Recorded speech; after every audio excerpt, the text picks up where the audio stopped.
ఇక డీటెయిల్ చూస్తే Goshamahal BJP MLA Raja Singh Miyapur ఆసుపత్రిని సందర్శించారు. మెదక్ జిల్లాలో గోరక్షకులపై దాడిలో భాగంగా గాయపడ్డ బాధితులను ఆయన పరామర్శించారు.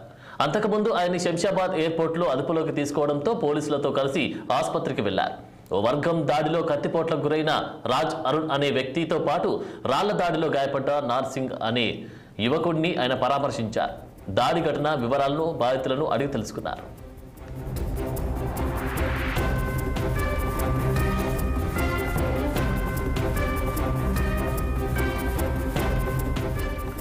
మతపరమైన హింసాత్మక ఘటనలు చోటు చేసుకుంటున్న నేపథ్యంలో మెదక్ జిల్లాలో హైటెన్షన్ వాతావరణం నెలకొంది.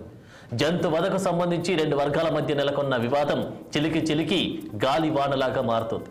ఓ వర్గం దాడిలో పలువురు గాయపడ్డారు. అల్లర్లలో పలు దుకాణాలు, వాహనాలు ధ్వంసమయ్యాయి. ఇరు వర్గాలు కూడా పోలీసులకు ఫిర్యాదు చేసుకున్నారు. మరోవైపు దాడి ఘటనలకు కేంద్ర హోంశాఖ సహాయ మంత్రి బండి సంజయ్ ఆరా తీశారు. ఘటన వివరాలను, గాయపడ్డ బాధితుల వివరాలను అడిగి తెలుసుకున్నారు.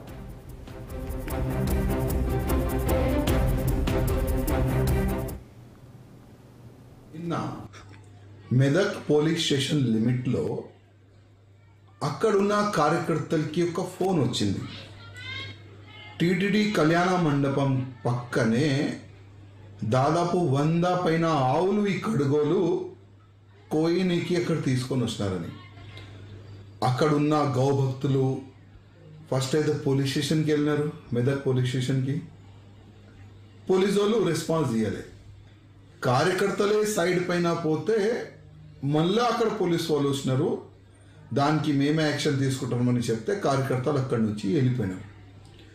మళ్ళా సెకండ్ ఇంకొక కాల్ కార్యకర్తలు పోలీసు వాళ్ళకి చేసినారు. సార్, ఇంకొక ప్లేస్లో దాదాపు 70 వరకు చిన్న దొడలు, మంచి ఎద్దులు, అంటే పొలాల్లో పనుకొచ్చి అట్లాంటి మంచి ఎద్దులు ఇక్కడ కట్ చేయడానికి తీసుకొని పెట్టినారు సార్. అంటే పోలీసోళ్ళు అదే కార్యకర్తలు ఇన్ఫర్మేషన్ పైన ఒకవేళ వెళ్ళి పోలీసోళ్ళ యాక్షన్ తీసుకుంటే చాలా బాగుండేది. కానీ పోలీసోళ్ళు ఏమన్నారంటే, మీరు ఎవరయ్యా, పని పాట లేదా, మాకు వేరే పని లేదా, ఇదే పని చేయాలని పోలీసోళ్ళు మా హిందూ కార్యకర్తలకి ఈ విధంగా సమాధానం ఇస్తారు.